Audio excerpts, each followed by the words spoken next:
ये कहानी है 25वीं सदी की और हम जी रहे हैं 21वीं सदी में। और यहाँ पर दिखाया गया है कि सारे ग्लेशियर पिघल चुके हैं और अब पूरी धरती पर पानी ही पानी है। समुद्र का लेवल 50,000 फीट बढ़ चुका है और जो लोग बचे हुए हैं वो लोग समुद्र में तैरती हुई बस्तियों में रहते हैं और उन्होंने अपने आप को इस वातावरण में ढाल लिया है। लेकिन एक मैथोलॉजिकल थ्योरी है जिसके मुताबिक समुद्र के अंत में एक आइलैंड है और वो जगह है जमीन, और ये सब वहाँ पर जाना चाहते हैं। जिसके बाद हमें एक आदमी को दिखाया जाता है जिसका नाम दस्तान होता है और इसके पास एक बोट है और ये वहीं एक डिब्बे में पेशाब करता है और फिर उसे एक मशीन में डाल देता है और वो साफ हो जाता है और उसके बाद ये उसे पी लेता है क्योंकि समुद्र का पानी पिया नहीं जा सकता और इस वक्त पानी की कीमत बहुत ही ज्यादा है। दस्तान को एक बोट मिलती है और उस बोट का मालिक उससे कहता है कि जब दो बंजारे मिलते हैं तो उन्हें अपने सामान की अदला बदली करनी होती है। वो कहता है मुझे नहीं चाहिए तेरा सामान, तू अपना काम कर। और तभी यहाँ पर लुटेरे आ जाते हैं जिनका काम बस लोगों को मारना होता है।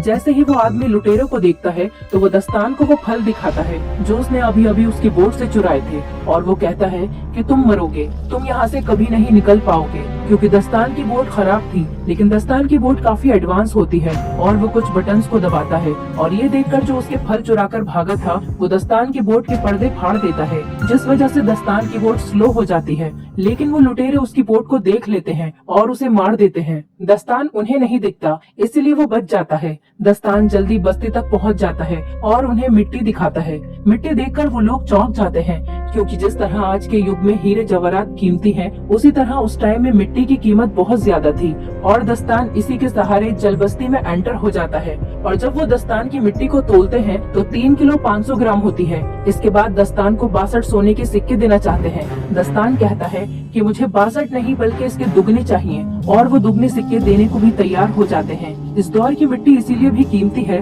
क्योंकि ये लोग मिट्टी पर कुछ उगाकर अपने लिए कुछ खाने पीने की चीजों का इस्तेमाल कर सकते हैं। दस्तान सिक्के लेकर एक दुकान पर जाता है और पीने के लिए पानी खरीदता है। वहीं दस्तान देखता है कि एक टमाटर का पौधा है जिसे वो खरीदना चाहता है। दुकान वाली लड़की कहती है अगर ये पौधा तुम्हें चाहिए तो तुम्हें मुझे आधे सिक्के देने होंगे। अब दस्तान को पौधा चाहिए था इसीलिए वो सिक्के दे देता है और पौधा ले लेता है। इस दुकान वाली लड़की का नाम था देवसेना और इसके साथ एक और लड़की भी थी जिसका नाम था अवंतिका। देवसेना इसकी गार्जियन थी। दस्तान अपना पौधा खरीदकर वहाँ से जा रहा था, तभी उस बस्ती के कुछ लोग उसके पास आते हैं और उनके पास एक लड़की होती है और वो दस्तान से कहते हैं कि तुम इस लड़की के साथ संबंध बनाओ और जब ये गर्भवती हो जाए तो तुम यहाँ से सामान लेकर जा सकते हो। बस्ती वाले दास्तान को ऐसा इसलिए कहते हैं क्योंकि दास्तान इनकी बस्ती का नहीं है, वो बाहर से आया है और इनकी बस्ती वाले की जो प्रजाति है वो कमजोर है। लेकिन दस्तान उन्हें साफ मना कर देता है। वो कहता है कि तुम्हारे पास कुछ भी नहीं है मुझे देने के लिए। दस्तान जाने लगता है लेकिन तभी उन लोगों को शक होता है कि ये एक लुटेरा है, इसलिए वो उसे पकड़ लेते हैं और वो देखते हैं कि उसके कान के पीछे गिल्स हैं और गिल्स देखने के बाद एक आदमी चिल्लाता है कि ये एक म्यूटेंट है और वो उसे कैद कर लेते हैं और पानी में डुबोना शुरू करते ताकि उसके मरने के बाद उसके शरीर को गलाकर एक खाद बनाई जा सके। लेकिन उससे पहले कि दास्तान पानी में डूबे लुटेरे उस बस्ती में हमला कर देते हैं। दास्तान डूबने लगता है, तभी उसकी मदद के लिए वहाँ देवसेना आती है। वो कहती है कि मैं तुम्हें बचा सकती हूँ लेकिन बदले में तुम्हें हमें अपने साथ ले जाना होगा। दास्तान मान जाता है और ये तीनों यहाँ से फरार हो जाते हैं और लुटेरे बस्ती को तबाह करके उस पर कब्जा कर लेते हैं। लुटेरों का सरदार कहता है कि मुझे टैटू वाली लड़की चाहिए। दरअसल ये अवंतिका के बारे में बात कर रहे होते हैं। अवंतिका के पेट पर एक टैटू होता है जो कि इनका मानना है कि वो ड्राई लैंड तक पहुंचने का रास्ता है। यहाँ पर 3 तरह के समुदाय रहते हैं। एक लुटेरे जिनका काम बस मरना और मारना है, दूसरे आम इंसान जो बस्ती में रहकर गुजारा करते हैं और तीसरे म्यूटेंट जिनके कान के पीछे गिल्स होते हैं। वो लोग पानी के अंदर भी सांस ले सकते हैं और दास्तान भी एक म्यूटेंट है। दास्तान देवसेना से कहता है कि हमें अवंतिका को मारना होगा क्योंकि हमारे पास इतना पानी नहीं है कि हम तीनों जिंदा रह सके।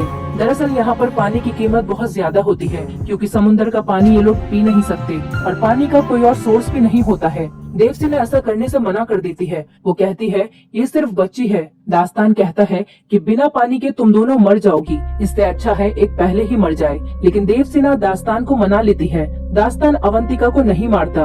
वहीं दूसरी तरफ उन लुटेरों के सरदार छूमो को देखते हैं। वो कहता है उसे किसी भी कीमत पर वो टैटू वाली लड़की चाहिए और वो इसीलिए अपने आदमियों को प्लेन से दास्तान के पीछे भेजता है। वो लोग दास्तान के पास पहुंच जाते हैं और उन पर हमला बोल देते हैं।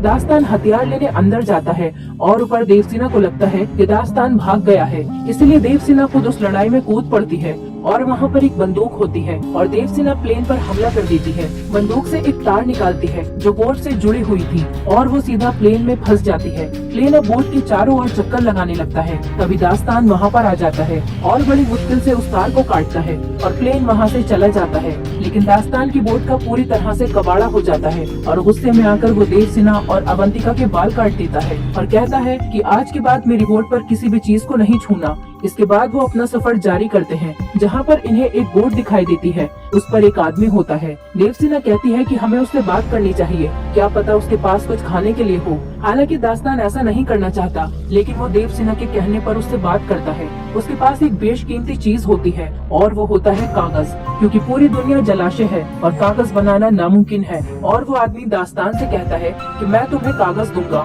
मगर बदले में तुम्हें मुझे देवसेना सौंपनी पड़ेगी। दास्तान मान जाता है और कहता है कि आधे घंटे के लिए देवसेना तुम्हारी हुई। वो आदमी देवसेना को तहखाने में लेकर जाता है और उसकी इज्जत लूटने की कोशिश करता है, लेकिन दास्तान आ जाता है और कहता है कि हमारी डील कैंसिल हुई। वो आदमी चाकू निकाल लेता है और दास्तान पर हमला करने की कोशिश करता है, लेकिन उसकी ये कोशिश नाकाम रहती है क्योंकि दास्तान उसे मार देता है। अब दास्तान जानता है ये दोनों भूखी हैं, इसीलिए वो समुद्र में जाकर एक बहुत बड़ी मछली को मारता है और अब ये पेट भरकर खाना खाते हैं। धीरे धीरे साथ रहने की वजह से दास्तान की देवसेना से दोस्ती हो जाती है और अब वो अवंतिका को तैरना भी सिखाता है। जहाँ तो वो इनके साथ रहना पसंद नहीं कर रहा था, लेकिन अब वो इनका हिस्सा बन चुका है। एक दिन दास्तान देखता है कि वो लुटेरे इनको ढूंढ रहे हैं क्योंकि इन्हें अवंतिका चाहिए। अवंतिका की पीठ पर जो ड्राई लैंड का नक्शा है वो उनको चाहिए था। दास्तान अपनी स्विल बुल से यहाँ से निकल जाता है, लेकिन उसे शक हो जाता है कि लुटेरे मेरा पीछा क्यों कर रहे हैं, मेरी तो उनके साथ कोई दुश्मनी भी नहीं है। देवसेना बताती है कि अवंतिका की पीठ पर जो ड्राई लैंड का नक्शा है वो लुटेरों को चाहिए। दास्तान कहता है ये बेवकूफी है, ऐसी कोई जगह नहीं है। इस पर देवसेना कहती है कि ऐसी जगह है, जब अवंतिका हमें मिली थी तब उसकी टोकरी में भी मिट्टी थी और वो मिट्टी तुम्हारी मिट्टी से ज्यादा खूबसूरत और बेहतरीन थी, और साथ ही तुम्हारी बोट में जो चीजें हैं, शीशा या फिर गाना बजाने वाला बॉक्स, वो सूखी धरती पर ही मिलते हैं क्योंकि समुद्री दुनिया में ऐसी चीजें नहीं है। दास्तान कहता है कि आओ मैं दिखाता हूँ तुम्हें सूखी धरती।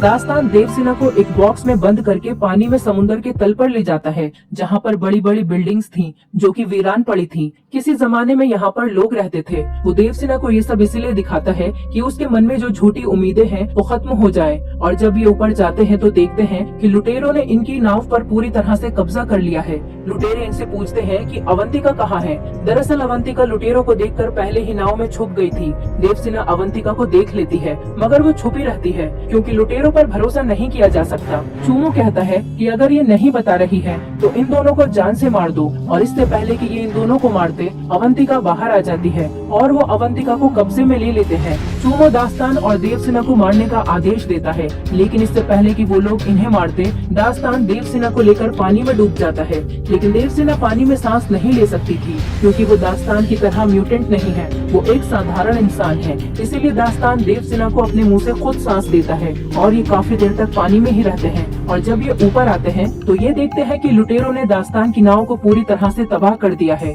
देवसेना दास्तान की अच्छाई और इंसानियत को देखकर उससे प्यार करने लगती है और ये काफी करीब आ जाते हैं। दास्तान को अपनी नाव पर वो कागज मिलता है जो उसे उस आदमी ने दिया था। कागज पर आइलैंड का चित्र था जिस पर बहुत सारे पेड़ थे और अवंतिका ने भी वैसा ही चित्र बनाया था। दास्तान समझ जाता है कि अवंतिका की पीठ पर जो नक्शा है वो सूखी धरती का ही है, क्योंकि अवंतिका केवल वही चित्र बनाती है जो उसने देखा है।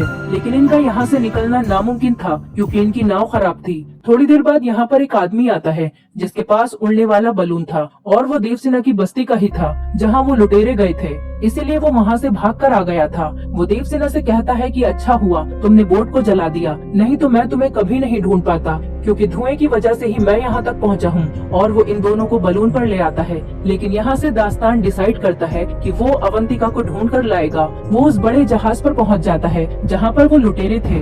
दास्तान चूमो के सामने खड़े होकर कहता है कि मुझे वो बच्ची चाहिए। चूमो कहता है कि बेटा अब तुम जिंदा वापस नहीं लौटोगे। दास्तान एक मशाल निकालता है और पास ही में एक टैंक में डाल देता है, जिससे एक बहुत बड़ा ब्लास्ट होता है और उसके बाद सारे आदमी मारे जाते हैं। दास्तान अवंतिका को ढूंढने लगता है, लेकिन वो देखता है कि चूमो अवंतिका को प्लेन में उड़ाकर ले जाता है। दास्तान प्लेन को रस्सी से अटकाकर क्रैश करवा देता है। अब ये विशाल जहाज डूब रहा था, लेकिन इससे पहले जहाज डूब पाता वहाँ पर देवसेना उड़ने वाला बलून लेकर आ जाती है और उनको बचा लेती है। और तभी जहाज पर एक बहुत बड़ा ब्लास्ट होता है जिससे लगभग सारे लुटेरे मारे जाते हैं, लेकिन चूमो अभी भी जिंदा बचा हुआ था और वो एक गन से अवंतिका पर गोली चलाता है। अब अवंतिका को वो गोली नहीं लगती, वो गोली साइड में से निकल जाती है जिसकी वजह से वो पानी में गिर जाती है और लुटेरे उसकी तरफ बढ़ने लगते हैं। दास्तान ऊपर से जंप करता है और अवंतिका को पकड़कर ऊपर ले जाता है और ये तीनों लुटेरे जो अवंतिका को पकड़ने के लिए आ रहे थे ये आपस में टकरा जाते हैं और एक बहुत बड़ा ब्लास्ट होता है और इस ब्लास्ट में चूमो समेत सारे लुटेरे मारे जाते हैं और इस तरह से दास्तान अवंतिका की जान बचा लेता है। इनके साथ जो आदमी होता है उसे नक्शा पढ़ना आता है और वो ड्राई लैंड का पता लगा लेता है और फाइनली ये पहुंच जाते हैं सूखी धरती पर जहाँ पर एक झोपड़ी होती है जिसके अंदर 2 कंकाल पड़े थे जो कि अवंतिका के माँ बाप के थे और उनके पास टैटू बनाने वाला सामान भी मौजूद था क्योंकि उनको पता था कि वो मर रहे हैं। इसीलिए उन्होंने अवंतिका की पीठ पर टैटू बनाकर टोकरी में डाल दिया था और उस टोकरी में यहाँ की सूखी मिट्टी भी डाल दी थी ताकि जब अवंतिका किसी को मिले तो उन्हें ये भी पता चल जाए कि कहाँ पर है ड्राईलैंड। और ऐसा उन्होंने इसीलिए किया क्योंकि अवंतिका उस समय काफी छोटी थी, अगर वो वहाँ पर रहती तो बच नहीं पाती और अवंतिका के माँ बाप ने जैसा सोचा था आज फाइनली वैसा ही हुआ। इसके बाद हम देखते हैं कि दास्तान को यहाँ पर बिल्कुल भी अच्छा नहीं लग रहा क्योंकि वो इंसान नहीं गिल्स है, इसलिए वो समुद्र में वापस जाना चाहता है। हालांकि देवसेना और अवंतिका नहीं चाहती कि वो वापस जाए, लेकिन उसे जाना पड़ता है क्योंकि उसकी असली दुनिया समुद्र है। और इसी मोमेंट पर ये मूवी खत्म हो जाती है। दोस्तों अगर आप हमारे चैनल पर नए हैं तो चैनल को सब्सक्राइब करें, वीडियो अच्छी लगी हो तो वीडियो को लाइक करें और हाँ नोटिफिकेशन बेल को जरूर दबाएं ताकि अगली अपडेट सबसे पहले आपको मिले।